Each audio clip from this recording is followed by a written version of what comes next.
On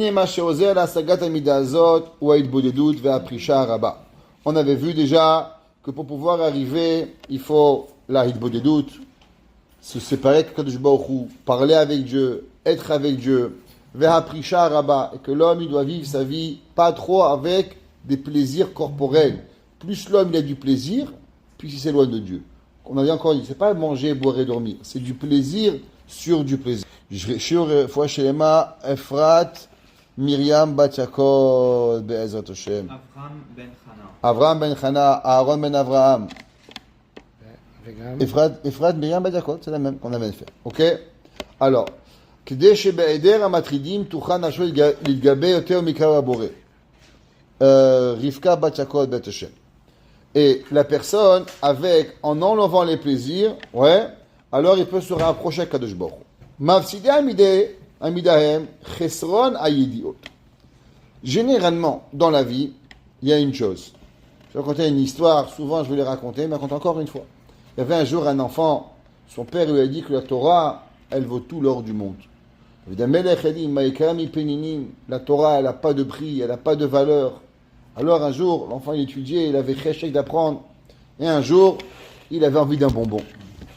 Il a étudié fortement. Alors il avait envie d'un bonbon. Il va chez le magasin de bonbons.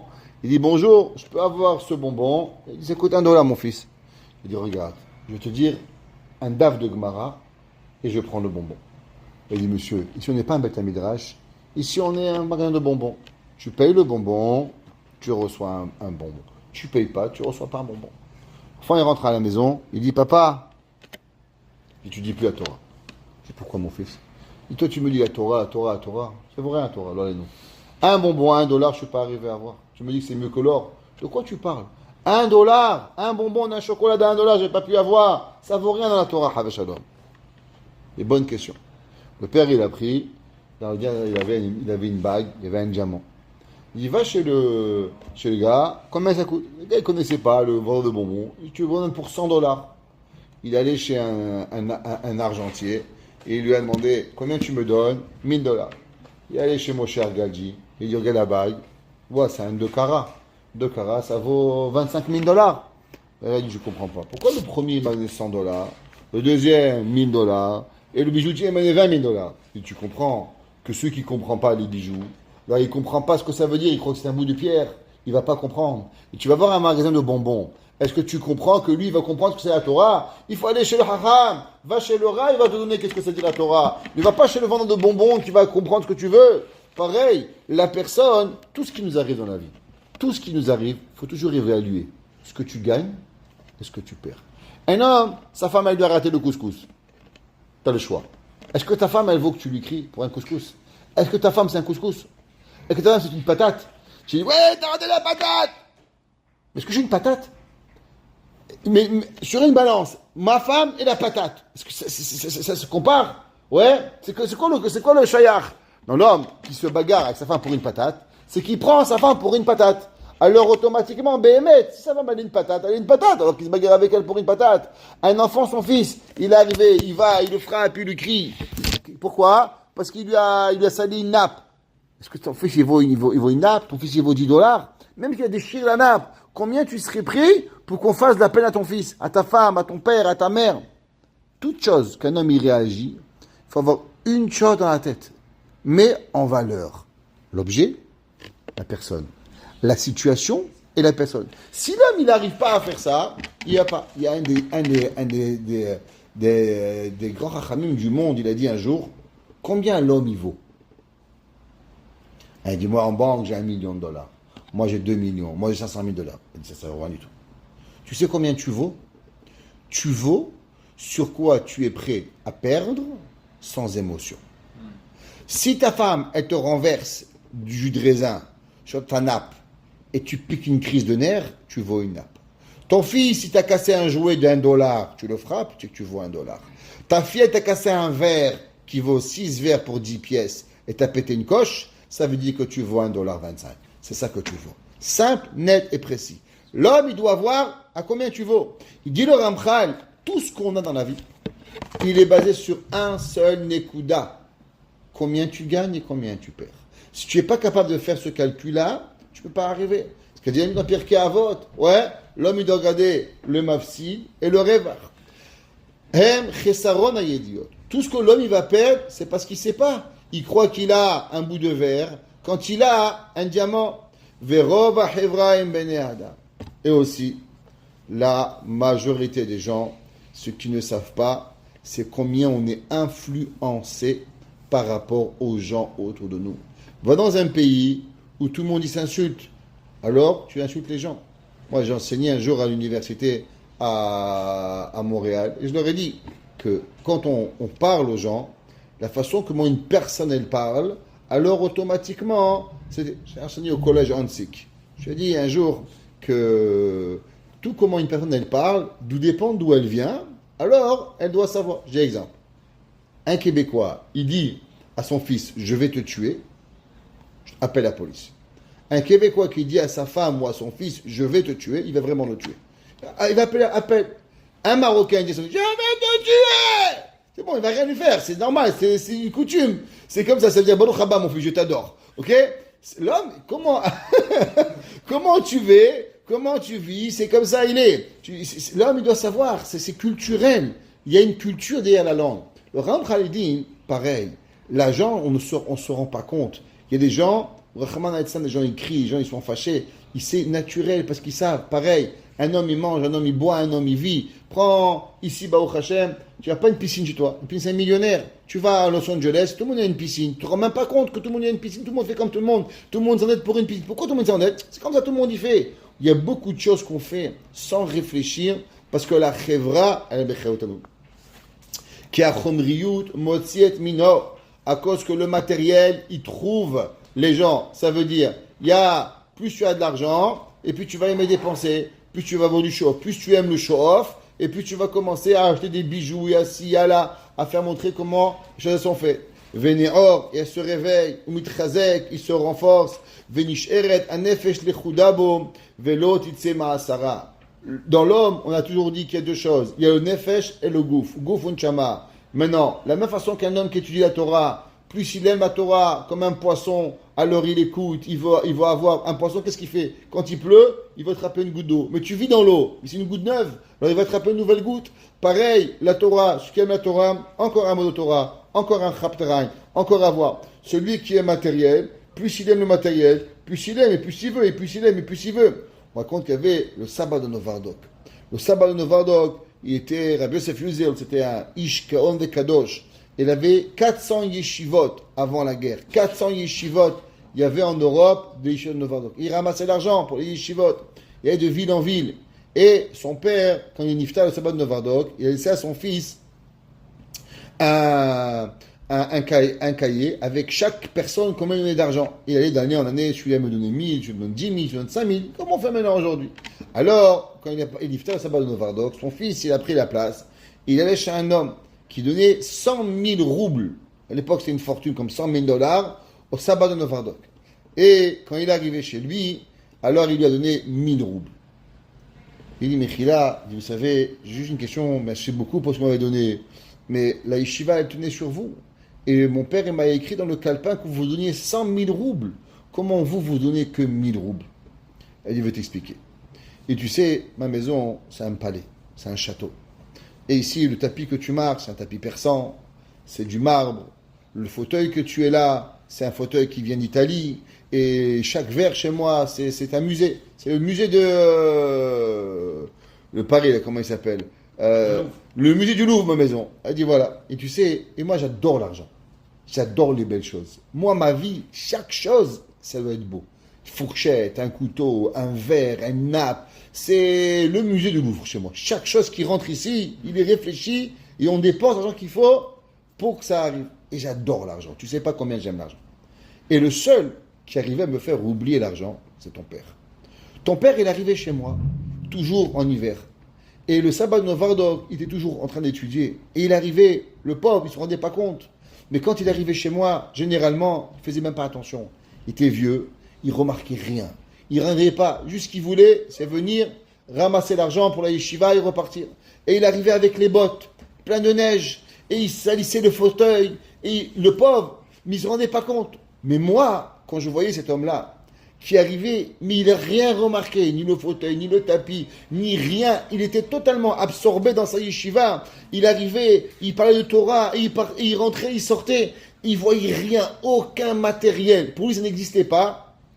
Ça m'a enlevé de mon cœur la ta'avat mamon et je n'ai 100 000 roubles. Je dis, toi, tu es arrivé, tu as enlevé les bottes, tu as fait un compliment sur le tapis, tu as fait un compliment sur la chaise, tu as fait un compliment sur les verres. Donc tu aimes l'argent.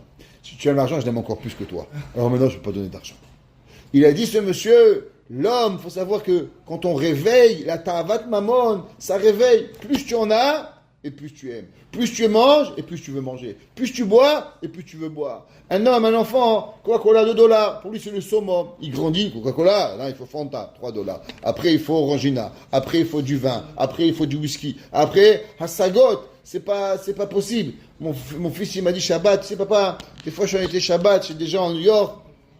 Ils m'ont dit là-bas, ils ont des Hassagot. Ils m'ont dit, tu sais, à Montréal, un bachour, il vient chez quelqu'un, il offre un bouquet de fleurs, 10, $15, une bouteille de vin. Bon, Hachem, 20, $30. On est heureux. Il m'a dit là-bas, à New York, si tu amènes pas une bouteille de 18 ans d'âge, il te regarde même pas. Il dit, mais on peut pas se permettre, on est un bachour. Comment nous, on va dépenser $150 sur une bouteille de vin? Mais c'est pas possible. Alors, vous me mangez les chiens, ça coûte moins cher. C'est pas possible de faire ça. Ah, ça goûte. Les gens, ils sont devenus des moussagim de fous. Il me dit, papa, t'as pas une bouteille de vin à minimum $100, même pas, il te regarde des gens. Mais c'est pas gentil, papa. Nous, des bachourim, chaque sou qu'on a, c'est important pour nous.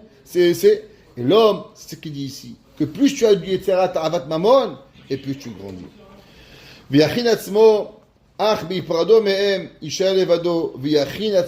Et quand il va se séparer de l'argent, alors il se prépare à la tu veux l'argent, tu vas avoir l'argent. Tu veux la kedusha, tu vas avoir la kedusha. Chaque chose que tu veux avoir dans ta vie, c'est là-bas qu'elle va arriver. Maintenant, il ne faut jamais oublier que rien ne peut arriver s'il n'y a pas l'aide du ciel. S'il n'y a pas siyata du shmaya, ça ne peut pas arriver.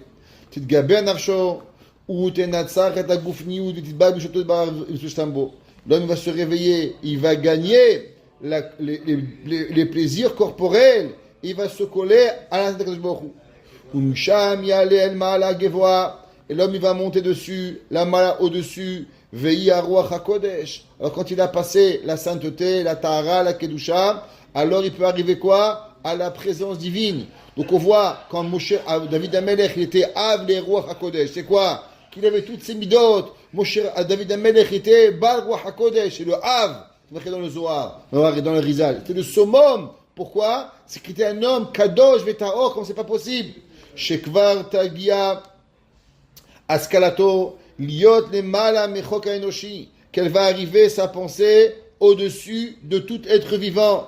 Ve'achol agia devukuto al mala kokavdola, et il peut arriver à être davuk b'Hashem, à être connecté avec Dieu à un niveau qu'on n'a même pas d'idée.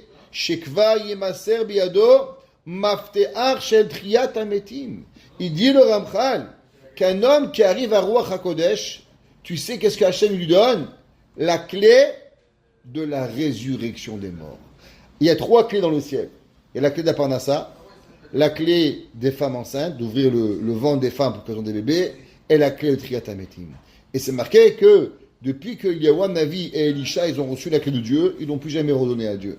Et ils ont la clé de la résurrection des morts. Et elle se passe de rabbin en rabbin, jusqu'à tous les rabbins. Mais, pour cela, il faut être Baal Tahara, Baal Kedusha, Baal Ruach HaKodesh. Il peut arriver le Baal Shem Tov, il fait Triyat HaMetim. Baba Saleh, au Maroc, il a fait Triyat HaMetim. Il y a un an, un jour, il a fait un accident, il a tué un arabe, ils ont eu peur dans la vie, ils sont partis chez Baba Saleh, il a fait la résurrection des morts. On n'a même pas de notion de ce que ça veut dire de pouvoir y arriver. Le Maharsha, il a fait Triyat HaMetim. La Gemara dit que chaque rabbin dans la Gemara qui avait son nom dans la Gemara, il était Baal Ruach HaKodesh et Baal Triyat HaMetim. Chacun dans la Gemara, Abaye, Rava, Rabbi Yossi, Ravami, Ravdimi, chacun des rabbins dans la Gemara, il est Baal Ruach HaKodesh et il était Baal Triyat HaMetim. On n'a même pas de notion de ce que ça veut dire. Shnimsa Yove Elisha, Shehu Mashemore, El Otsem, Ad Bukuto Barach.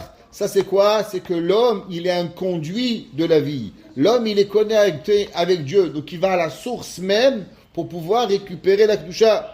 Chez Bioto, Idbarar, Shemo, Mekora Chaim, que lui qui est Akadosh Baruch Hu, la source de la vie, Anoten Chaim Lekol Chai, qui donne la vie à tout le monde, Akadosh Baruch Hu, Ukema Amaram, Zichronam Livracha, Shelosham Maftechot, Onimseru Beyal Shaliach, il y a 3 clés qui n'ont pas à donner à la main d'un messager.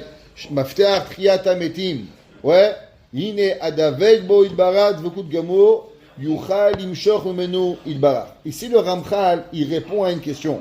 C'est marqué d'un côté que Dieu il a donné la clé à personne, et de l'autre côté c'est marqué que il y a un avis, Elisha il a pu faire la résurrection des morts. Je ne comprends pas. Comment ils ont pu arriver à faire? Il dit le Ramchal, qu'est-ce que ça veut dire que les tzadikim ils peuvent avoir la résurrection des morts? C'est pas que Dieu fait ce que tu veux, c'est que tu es connecté avec Dieu, alors automatiquement tu deviens le prolongement du canal pour pouvoir y arriver. Celui qui a la clé, c'est Hachem. Mais comme maintenant toi, tu es proche de Dieu, alors c'est une extension, Kaviachol de Akadosh Baruch Hu. Le Ramchal, il dit, la clé est chez Dieu, mais toi, tu es un Chelek Elokim Imal. Donc toi, tu deviens partie d'Akadosh Baruch Hu. Alors tu peux toi arriver. Aflou Meshechaim Atzmam, Shehu Mashimitiachetz, Lobi Prevtaminakol. Ouais, et c'est surtout avec ce qui est important pour lui. Kemoshe Katavti, Ve'u Mashisima Braita, ou Kedusha Mevi de Ruach HaKodesh, Ve'Ruach HaKodesh Mevi al Bidet Triat Ametim. L'homme, il a la volonté de pouvoir arriver à ce niveau extraordinaire, de pouvoir être connecté avec Akadosh Baruch Hu, jusqu'à que Kaviachol, il n'existe plus. Kaviachol, de séparation entre lui et le source de la vie. Ça veut dire qu'il est en permanence connecté avec Akadosh Baruch Hu pour pouvoir y arriver. Et ça, c'est l'homme qui doit savoir que plus on mange, plus on boit, plus on se matérialise et plus on s'éloigne de ça. Plus on se sépare de la matérialité et plus on se connaît avec Akadosh Baruch Hu et plus on peut arriver avec ces notions de compréhension et cette notion de vie. Les gens, ils pensent que le plaisir, c'est la vie, quand la Torah nous apprend que le plaisir t'enlève la vie. Pourquoi? Parce que le plaisir te sépare de la source de la vie. Alors on peut regarder, c'est simple, dans toutes les religions du monde, tous ceux qui sont plus spirituels vivent plus vieux que ceux qui sont matériels. Tous ceux qui mangent, qui boivent, qui dorment, il n'y a pas un centenaire. Il n'y a pas un homme qui a vécu sa vie avec les plaisirs qui est arrivé à 100 ans. À l'inverse, toutes les personnes qui ont été centenaires, tu vois, tous un point en commun. En Chine, au Japon, ont tous été des gens spirituels. On ne va pas entrer maintenant dans le quoi et du comment, mais on regarde. Plus ils ont eu des plaisirs corporels, plus ils sont morts jeunes. Plus ils sont séparés des plaisirs corporels, et plus ils se sont rapprochés de la vie. Kalva Homer, Ben Benosh et Kalva Homer, quand on ne saura pas l'ultime spiritualité de la Torah, que l'homme Badaï, il arrive à la spiritualité de la Kadosh Baruch Hu et de la vie éternelle. Baruch Hanai Leolam. Amen ve Amen.